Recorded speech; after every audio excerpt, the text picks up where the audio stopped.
Assalamualaikum warahmatullahi wabarakatuh. Halo semuanya, kembali lagi di video pembelajaran geografi.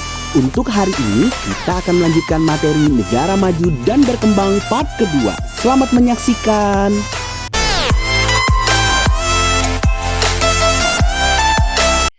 Assalamualaikum warahmatullahi wabarakatuh. Halo anak-anak hebat, kembali lagi di pembelajaran geografi. Untuk hari ini kita akan melanjutkan materi tentang kerjasama negara maju dan negara berkembang part kedua yang akan disampaikan langsung oleh saya Mr. Rion Prianda. Materi ini disampaikan untuk siswa SMA kelas 12 di semester genap. Oke. Untuk kompetensi dasar dan indikator pencapaian kompetensinya pun masih sama dengan minggu lalu, yaitu kompetensi dasarnya menganalisis karakteristik negara maju dan negara berkembang dalam konteks pasar bebas. Untuk indikator pencapaian kompetensinya pun masih sama dengan minggu lalu, tapi minggu ini kita akan lebih banyak membahas tentang kerjasama ekonomi multilateral di Indonesia, menjelaskan konsep pasar bebas, dampak pasar bebas terhadap Indonesia, serta mengidentifikasi strategi pembangunan Indonesia untuk menjadi negara maju. Tujuan pembelajaran juga masih sama, yaitu dengan metode pembelajaran model pembelajaran discovery learning ya. Diharapkan kalian peserta didik siswa kelas 12 semester 2 nantinya ya mampu mengumpulkan informasi, menganalisis, mengasosiasi, mengkomunikasikan depan kelas serta menganalisis karakteristik negara maju, negara berkembang dalam konteks pasar bebas secara jujur, bertanggung jawab, percaya diri, pantang menyerah, responsif, proaktif dalam pembelajaran serta mampu berkomunikasi dan bekerja sama dengan baik pada saat pembelajaran. Nah, kita lanjutkan. Nah, mungkin di pertemuan sebelumnya kalian sudah belajar tentang apa itu negara maju, negara berkembang, ciri-cirinya, karakteristiknya, indikatornya, kenapa suatu negara itu bisa bekerja sama, apa yang melatar belakangi kemudian mereka bisa bekerja sama dan seterusnya.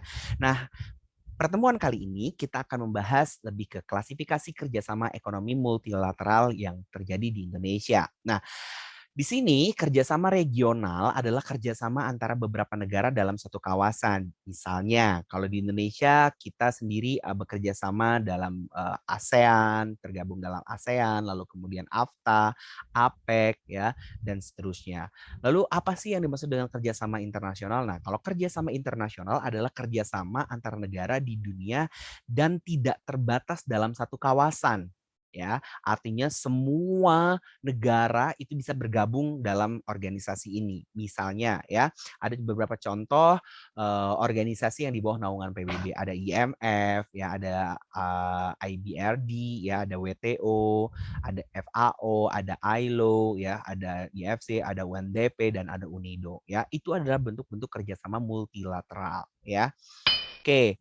Kemudian kita lanjut ke pasar bebas. Nah, pasar bebas ini di Indonesia seperti apa sih? Apakah kita sudah siap menyambut pasar bebas atau bahkan Indonesia sebenarnya sudah masuk dalam pasar bebas ya? Nah, di sini kita lihat dari gambar tersebut ya tidak ada lagi pembatasan. Ya, di sini ada gambar tidak ada lagi pembatasan, tidak ada lagi yang menghalangi ketika suatu negara itu bisa melakukan kerjasama ekonomi pada pasar bebasnya. Ya, semuanya bisa bergerak, semuanya bisa saling menjual produk-produk negaranya ya ataupun semua negara bisa membeli produk-produk negara lain sesuai dengan kebutuhan negaranya. Itu adalah pasar bebas ya.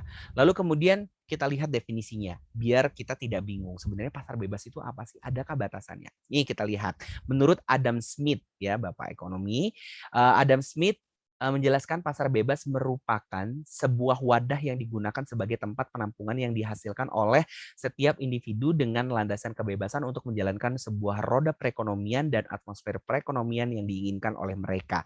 Jadi sebenarnya mereka menyediakan suatu wadah ya lalu kemudian dijadikan sebagai tempat penampungan ya baik itu hal yang dihasilkan oleh individu ataupun kemudian oleh kelompok ataupun negaranya di mana landasannya adalah kebebasan untuk menjalankan perekonomian serta menciptakan atmosfer sesuai dengan maunya mereka, kebutuhan mereka ya sehingga tidak dibatasi oleh oh ini negara Asia dengan negara Eropa berbeda. No, atmosfernya harus semuanya sama.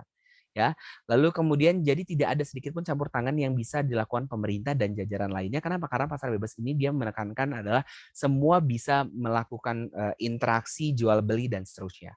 Lalu kemudian menurut David Ricardo ya, pasar bebas sering disebut dengan perdagangan bebas, yakni sistem perdagangan yang ada di luar negeri dengan konsep masing-masing negara melakukan perdagangan tanpa ada alasan halangan dari negaranya. Jadi semua bebas melakukan perdagangan antar negara.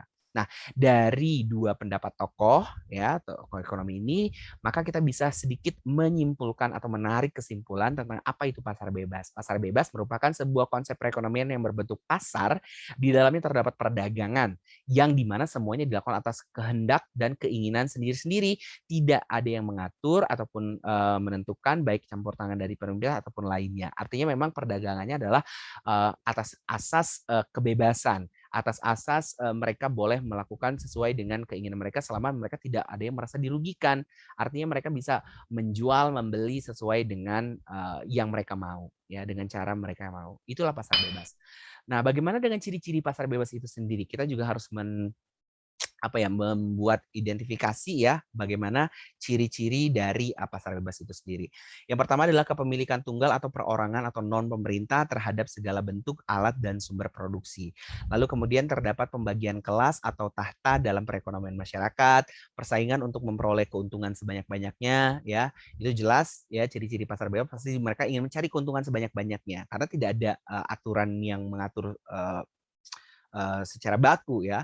Kenapa? Karena campur tangan pemerintah itu sangat terbatas ya. Mungkin pemerintah hanya menyediakan, kemudian memberikan sanksi jika memang melanggar aturan dan seterusnya, tapi secara spesifik dan yang lainnya itu tidak dilakukan oleh pemerintah ya. Jadi ciri-ciri pasar bebas tadi apa? Kepemilikan tunggal, perorangan, non pemerintah terhadap segala bentuk alat atau sumber produksinya ya, terdapat pembagian kelas atau pertentangan dalam perekonomian masyarakatnya, persaingan untuk memperoleh keuntungan sebanyak-banyaknya itu akan selalu terjadi di pasar bebas, lalu kemudian campur tangan pemerintah yang cukup terbatas. Nah, fungsi pasar bebas itu sendiri. Nah, fungsi pasar bebas ini ya untuk memberikan informasi dan juga lebih tepat tentang harga juga jumlah permintaan barang, berfungsi untuk memberikan perangsang pada para pengusaha supaya bisa mengembangkan usaha mereka. Ya, itu fungsi pasar bebas. Lalu kemudian berfungsi juga untuk memberikan perangsang pada para pengusaha supaya tidak mendapatkan keahlian yang modern, ya. Lalu kemudian berfungsi untuk memberikan dan juga merangsang pengguna barang dan jasa faktor produksi dengan cara yang lebih efisien, ya. Lalu kemudian berfungsi untuk memberikan kebebasan dengan sepenuhnya pada masyarakat supaya bisa melakukan kegiatan ekonomi. Hampir semuanya fungsi dari pasar bebas ini adalah hal-hal yang positif.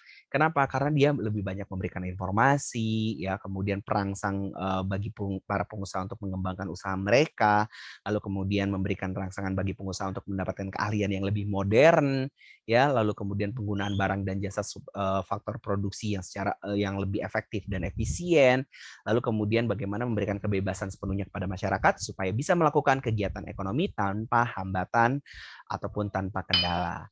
Nah, kelebihan pasar bebas jelas setiap orang bebas mempunyai kekayaan serta sumber daya produksi yang dia ciptakan. Lalu kemudian kreativitas dan inisiatif dari masyarakat bisa dikembangkan. Adanya persaingan antar produsen yang mengakibatkan terciptanya berbagai macam produk yang berkualitas, inovatif, kreatif, dan seterusnya. Lalu kemudian efisiensi dan aktivitas yang tinggi karena tindakannya selalu atas dasar prinsip ekonomi, mencari keuntungan yang sebesar-besarnya tapi tidak mengurangi kualitas yang ada. Nah, kekurangan pasar bebas biasanya terjadi suatu eksploitasi ya kepada masyarakat yang ekonominya lemah. Kenapa? Karena pihak ekonomi kuat biasanya akan menguasai ya. Dan itu bisa mengakibatkan terjadi monopoli yang bisa merugikan masyarakat, khususnya untuk masyarakat yang perekonomiannya masih lemah. Lalu kemudian timbulnya kesenjangan ekonomi antar golongan yang kuat dan juga ekonomi lemah ya, dapat timbul ketidakstabilan perekonomian ya. Selama semuanya bisa sesuai dengan rules ataupun aturan yang saling menguntungkan, harusnya kekurangan pasar bebas ini bisa diminimalisir. Nah, bagaimana potensi Indonesia untuk menjadi negara maju? Apakah Indonesia juga sudah maju? Apakah Indonesia sudah terlibat dalam pasar bebas? Nah, ini akan kita bahas.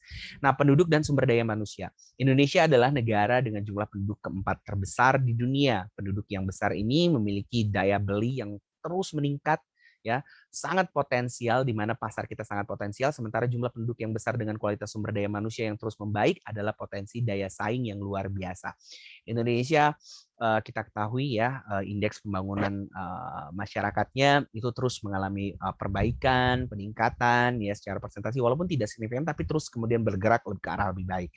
Ini menunjukkan bahwasanya Indonesia menjadi pasar yang potensial ke depannya, tidak hanya kemudian kita membeli menjadi pembeli tapi kita juga bisa menjual produk-produk yang berkualitas yang bisa kita ciptakan. Ya, seperti itu. Lalu kemudian potensi untuk negara maju bagaimana dari sisi sumber daya manusia, sumber daya alam. Kalau tadi sumber daya manusia, dari sisi sumber daya alam jelas Indonesia kaya akan sumber daya alam. Indonesia adalah negara yang kaya dengan potensi sumber daya alamnya, baik yang terbarukan dari hasil bumi maupun yang tidak terbarukan dari hasil tambang dan juga mineral. Kekayaan sumber daya alam di Indonesia itu harus dikelola seoptimal mungkin, ya, dikelolanya oleh bangsa kita sendiri, dimanfaatkan oleh bangsa kita sendiri, lalu kemudian mendapatkan keuntungan untuk kemajuan bangsa kita sendiri, bukan untuk orang lain. Sehingga apa? Ini mampu meningkatkan industri pengolahan serta memberikan nilai tambah tinggi serta mengurangi ekspor bahan mentah. Ya, harusnya kemudian Indonesia dengan sumber daya alam yang dimiliki diolah lalu kemudian dimanfaatkan lalu kemudian dikonsumsi dipergunakan oleh bangsa kita sendiri ya, bukan bahan mentah diekspor ya kan, lalu kemudian nanti kita mengimpor yang sudah jadi, pas jual ekspor bahan mentahnya murah, pas impor barang jadinya menjadi mahal. Nah, ini kan yang rugi adalah negara kita. Sehingga ini menjadi PR bagi negara kita adalah bagaimana memberdayakan ya ataupun kemudian memanfaatkan ya mengelola seoptimal mungkin sumber daya alam yang ada. Oke, secara pendudukan sudah, sumber daya alam udah. Bagaimana secara potensi Indonesia kalau kita lihat secara letak geografisnya? Oh, letak geografis Indonesia jelas sangat strategis. Indonesia itu adalah negara yang berada di posisi silang antar dua benua dan dua samudera. Di antara dua benua, Indonesia berada di antara benua Asia dan Australia. Pastinya aktivitas perdagangan antara benua Asia dengan Australia itu akan melewati Indonesia, sehingga Indonesia memiliki nilai strategis yang sangat strategis ya. Lalu kemudian Indonesia juga berada di antara dua samudra, yaitu Samudra Pasifik dan juga Samudra Hindia. Sehingga ya sebagai negara kepulauan terbesar di dunia, Indonesia memiliki wilayah yang panjang mencapai 5.200 km dengan lebar mencapai 1.870 km. Lokasi strategisnya jelas ya. Ini adalah tempat ataupun negara di mana memiliki akses langsung ke pasar terbesar di dunia, Asia jelas ya. Lalu kemudian berada di antara benua Asia dan juga Australia ya. Lalu kemudian Indonesia juga dilewati oleh satu Sea Line of Communication atau SOC ya, yaitu Selat Malaka, di mana jalur ini menempati peringkat pertama dalam jalur pelayaran kontainer global. Nah, luar biasa. Potensi Indonesia untuk menjadi negara maju itu dari penduduk, sumber daya alam, letak geografis. Harusnya Indonesia bisa lebih baik lagi dan lebih maju lagi. Nah, upaya Indonesia untuk menjadi negara maju apa saja nih? Nah, pemerintah sudah melakukan gerakan ataupun kemudian sudah melakukan tindakan yang sudah sepatutnya dilakukan, tapi memang menjadi PR adalah bagaimana optimalisasinya. Peningkatan pendapatan per kapita, peningkatan akses dan kualitas pendidikan, penguasaan iptek, memperbanyak lapangan pekerjaan, mengurangi dan memberantas korupsi, ya ini masih menjadi PR, meningkatkan kualitas ekonomi, meningkatkan sarana prasarana transportasi, serta menstabilkan keadaan politik, dan ini sudah dilakukan oleh Indonesia ya untuk Indonesia menjadi negara maju ya. Kita doakan semoga Indonesia kedepannya bisa memaksimalkan semua aspek ini. Oke, sudah selesai untuk di pembelajaran kita hari ini ya. Kita lanjut ke evaluasi pembelajaran kedua.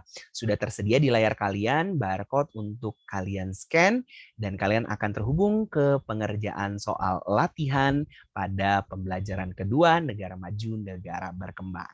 Oke, silakan di-scan ya. Oke.